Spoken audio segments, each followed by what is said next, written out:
Welcome to the Golf Improvement Podcast, episode 39. Welcome to the podcast for golf lovers and enthusiasts who are looking to take their games to new heights. Dedicated to custom club fitting, short game improvement, and effective practice to improve your golf game. This is the Golf Improvement Podcast with your host, Tony Wright.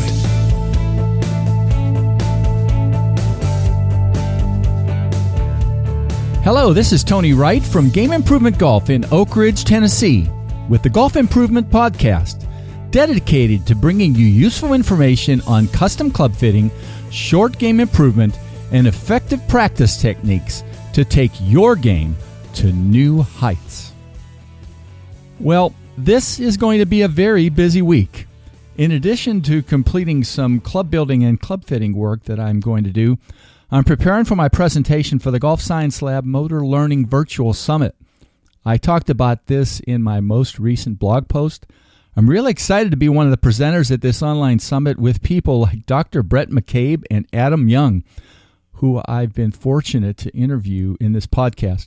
I'm going to talk about some of the maybe not well-known interactions between how custom club fitting can interact with motor learning principles to help golfers improve their games. I think the summit is really going to be a huge leap forward in terms of providing information to help golfers improve their play through effective learning and practice. Pretty neat thing that Cordy Walker is putting together. So I provided a link to the information about the summit in the show notes. The summit will go live on November 16th, and if you want to sign up to be able to listen to the summit materials, there's an early bird sign-up special that you can access through the link that I provided on the notes for the podcast. Without further ado then, I know you're going to really enjoy this interview I recently completed with a good friend, Alan Humphrey, from Custom Golf Biz in Monroe, Georgia. He's going to tell you some of the details and results from a very successful custom iron fitting he recently completed.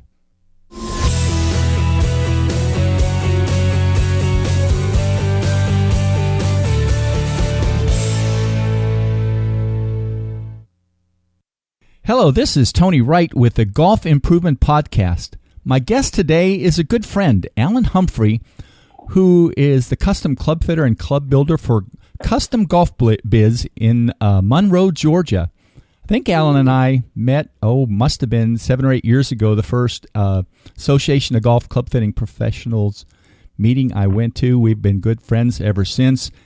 And he has expanded his business recently, lately. It's been kind of fun to see because I can tell that he's really energized by what he's doing. But a month or so ago, we have a forum, our club fitting forum, and when somebody gets a great testimonial, they put something on there.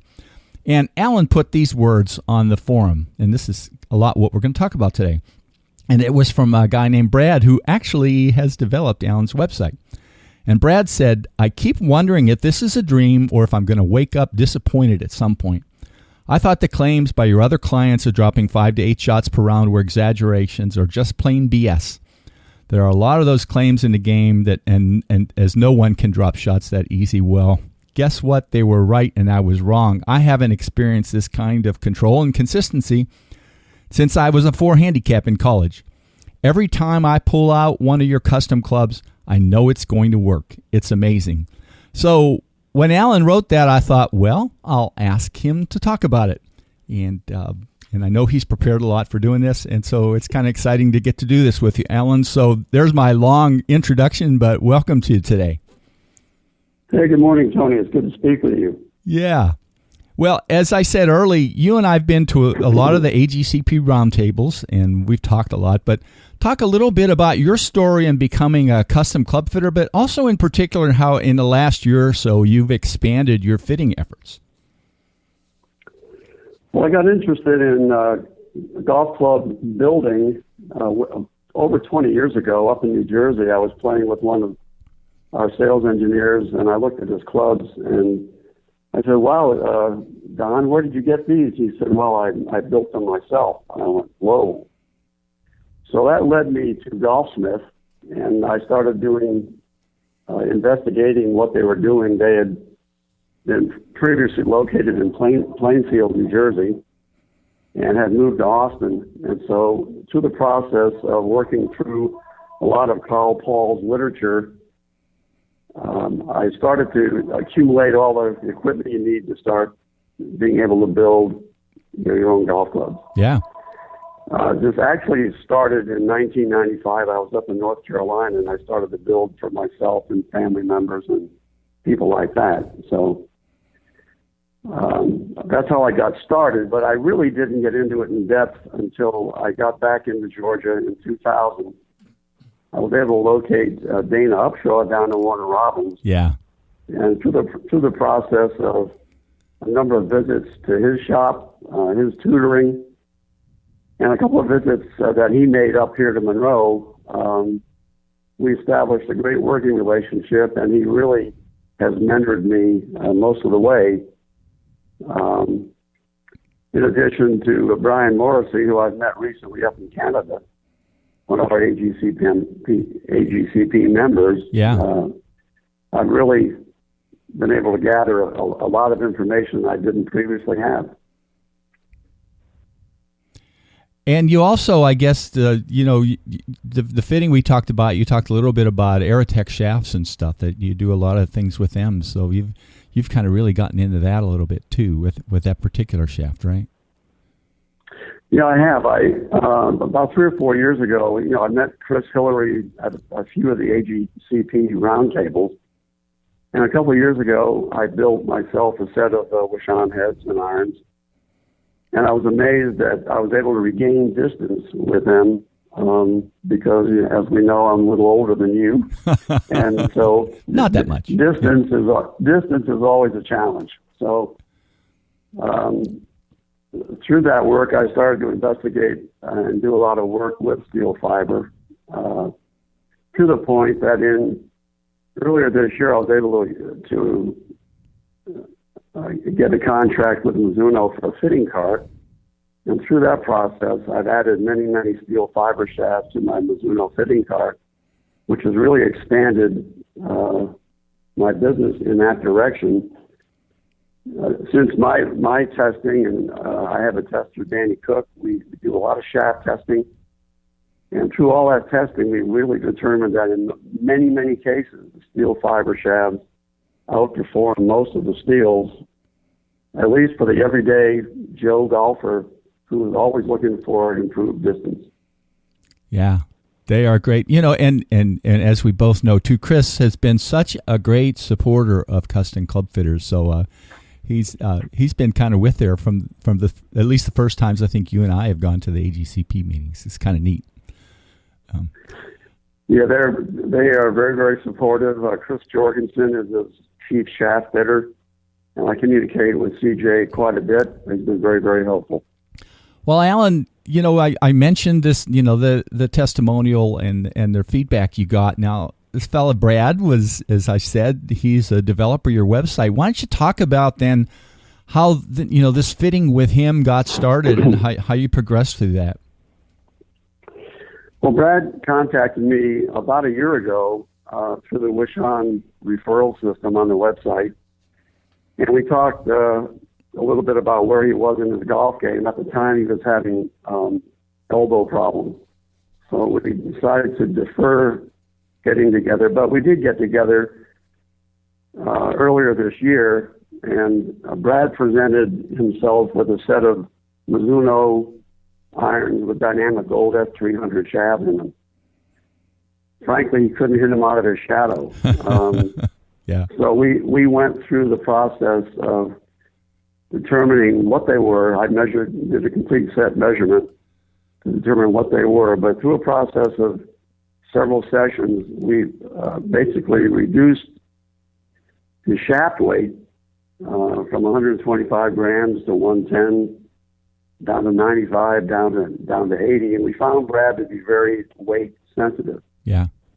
And I have to say that a lot of information coming through AGCP, Roy Nix, Dana Upshaw, Keith Chatham, others, have really helped me start to focus on the total club weight.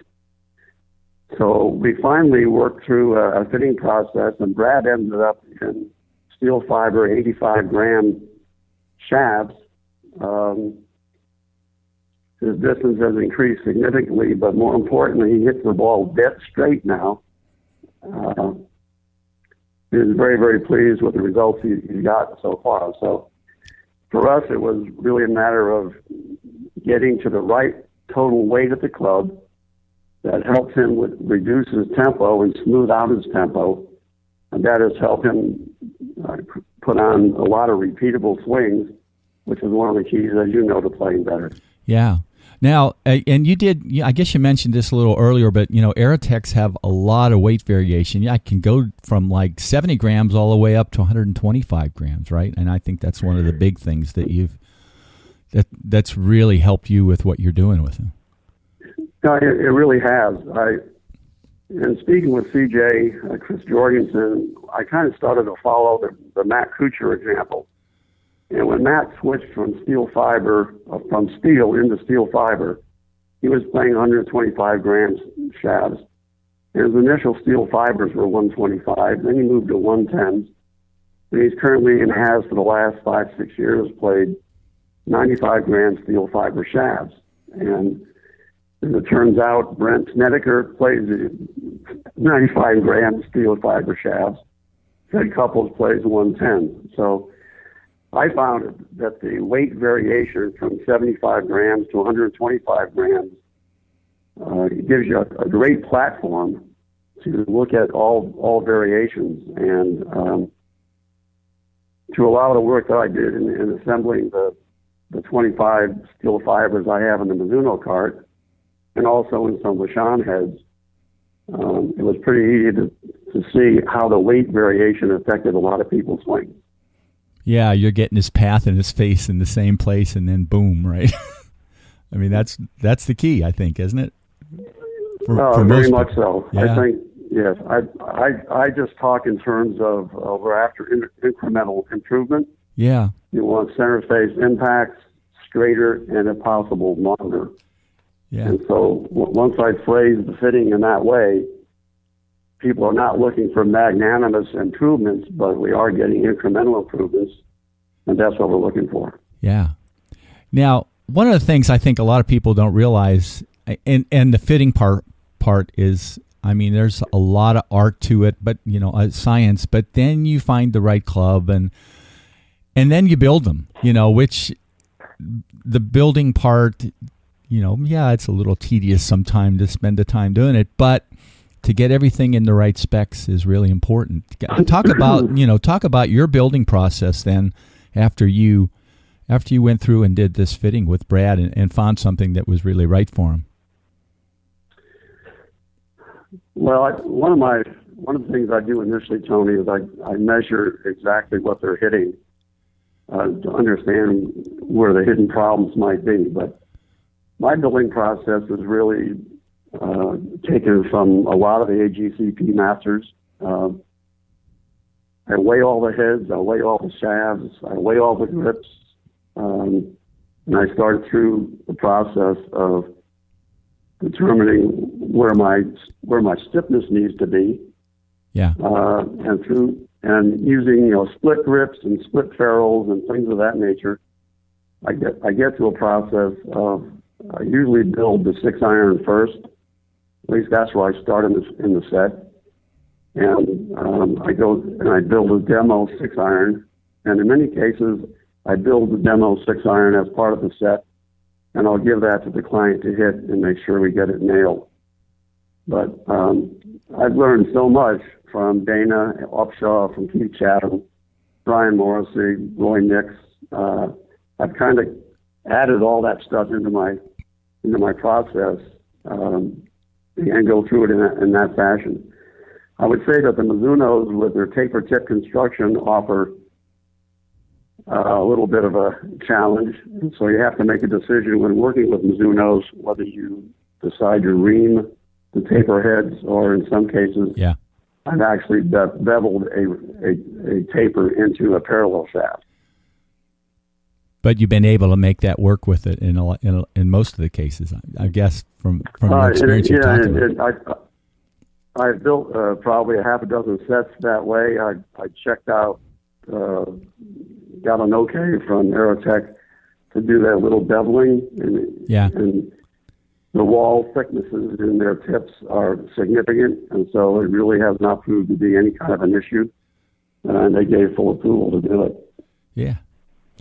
Well, now we talked in the beginning about what you said about Brad's, sort of initial reactions, and I didn't say he went out and played, I think, 9 holes, hit 8 greens. I mean, he was surprised by it. What's kind of happened since then in terms of, obviously you're talking to him from time to time about his, things you're doing with the website, but what's his latest reports on the golf clubs? Anything different, anything new? Or talk about that a little bit. He's getting very, very repeatable results. The last time we talked about the 9 hole, he plays 9 on a very regular basis just to test what he's doing. We're currently going through his driver, fairway wood hybrids. The last time he played, he shot par. He had 1 bogey, 1 birdie. Sent me a picture of a 9-iron shot. He hit it into the green about 10 feet, and he said it's what he is in his head. He said, "I know how far each club is going to carry if I put a good swing on it." And so I'd completely forgotten about whether the club is right for me or not. I know it is because I've proven it time again. And so he's just concentrating on his swing path, his swing plane, his tempo, and delivering the ball where he wants it to go, and he's getting some remarkable results, far more than what he ever had before. Now, roughly, everybody wants to know a little bit about distance, but I guess you didn't say. You said he couldn't hit out of his shadow. I mean, is he getting 10 or 15 yards more distance and things too, besides the better, better dispersion and feel? Yeah, his problem, Tony, was that the shafts were too heavy and too stiff. Yeah. It was affecting his swing to a point where he had to overswing everything. And I've kind of come to believe that in terms of, we use the word feel a lot. I've come to believe that when people in their backstroke, in their downstroke, down to the point of impact, they feel the heaviness of the club. And then that impact, they see where the ball goes, they feel the impact, feel a feedback, and their brain kind of says to them, that didn't go very well, there must be something wrong with my swing, and so I'm going to start correcting my swing because that's where the problem has to be. And in many cases, it's simply a matter that the clubs are ill-fit for the intended purpose. And that was particularly the case in Brad's situation. I mean, he's swinging 80, 82 miles an hour with a 6-iron. The Dynamic Gold F300s were way, way too heavy and way too stiff for him. Yeah. We didn't ask this. I didn't ask this question, but I will tell you, my experience sometimes, and I got to be careful with it, but sometimes with somebody, once you find the right combination, like the first hit will be so good. And to me, I get a little nervous about that, and I have to be careful because I don't want that to totally sway me. But do you find that sometimes with people that, that when you have that right combination, you made a change, say you changed 4 grams of weight or something, that their first hit just almost immediately they sense that change in feel of the club? I've experienced that also. I've also experienced some, let's say, outliers, if you will. Yeah. I have an ER physician from Athens who contacted me through the Wishon site. We talked about what he wanted to accomplish. I said, what are your swing speeds? He said, well, I think my 6-iron is about 100 miles an hour. And I thought, well, that is really high. So yeah. Through a process, we did some initial hitting. I felt, 100 miles an hour, he's going to be hitting a stiff shaft, an extra stiff shaft. And we went in that direction, and his feedback was, these don't feel well at all. They don't feel good at all. Yeah. And so I put a 110-gram steel fiber regular shaft in the Mizuno head and had him hit it. And he said, "Wow, this really feels good." So I was amazed. And this is not just a straight in regular tapered steel fiber shaft. This is soft step twice, meaning he was hitting a 4-iron shaft and a 6-iron head. Yeah. It completely went in the opposite direction from where I thought I was headed. And the net result was that we reshafted his pings, and he's coming back for more. That's all I can tell you. That does happen, doesn't it? That's kind of neat when it does.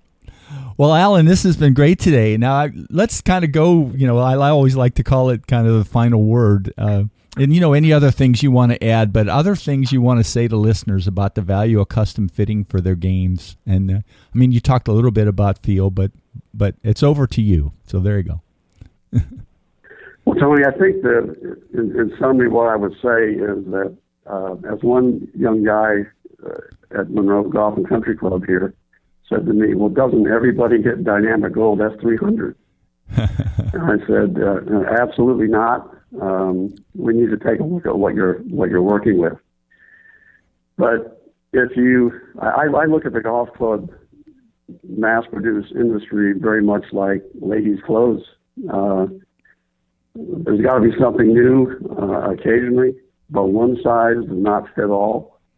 If you go through a Golfsmith or a PGA Tour superstore and you pick out a half a dozen 5-irons or 6-irons and lay them next to each other, they're all about within an eighth of an inch of being the same length. And so to me,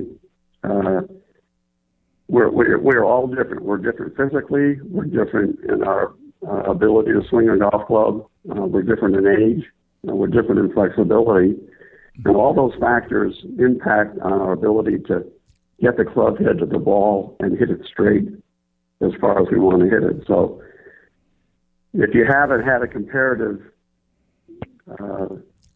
fitting session with what you're currently playing with versus what some other options might be, you're probably struggling, like most people do, to hit the ball straighter, farther, and score better. And I can only recommend that you find an AGCP professional club fitter, have them take a look at what you're playing with, analyze your swing and your equipment, and see if there aren't some better options for you that you'll have to help you to have a great deal more fun playing golf. That's a good way to end, I think. Alan, I did say this in the beginning, but it really kind of tickles me to see kind of where the last year, because I can tell with all your posts with discussions and things that you're really having a lot of fun with what you're able to do now with golfers. And I know you've expanded, your business. You said you're an old guy. Well, we're all a little old who do this, or a lot of them, but it's neat to see. So I'm going to mention a couple things here at the end, and I'm going to put Alan's website in the show notes, but his site is customgolfbiz-ga.com. And he's also having a Mizuno Fitting Day, unfortunately, 2 days from when we're recording this interview. He's having it on October 21st, but I'll bet if you contact him, he'll arrange something to get together with you if you're interested as a result of listening to this podcast. So thanks for doing this, Alan. I'm hopeful I can do a number of these with some of our fitting friends to talk about different types of experiences. And you're really one of the first that's sort of jumped in there and talked about a specific success story. Thanks a lot for doing Tony, that. This has been great fun. I really enjoy helping people play better and kicking their buddies' butts. So that's what this is all about. Is Brad giving you part of his winnings and things, or no? No.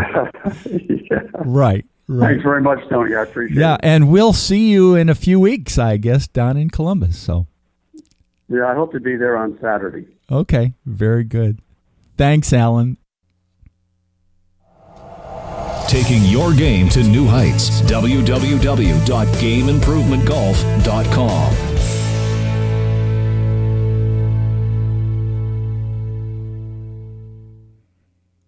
Thanks again, Alan. That was a great interview and some good information for golfers. If you're anywhere in the neighborhood of Monroe, Georgia, I suggest you consider going to Custom Golf Biz, and I've put a link to Alan's website in the show notes. Also, Alan recently did a Mizuno fitting day during which he did a lot of focusing on the use of Aerotex shafts. And even though this fitting day was on October 21st, I'll bet he can set up a separate appointment with you if you're interested in learning more about Mizuno's and Aerotex. Well, that's it for today. In 2 weeks, you'll hear a wonderful interview I recently completed with Dr. Noah Kageyama, a sport and performance psychologist who's on the faculty at the Juilliard School. He'll discuss his work and research on improving practice and performance with some emphasis on golf. See you in 2 weeks.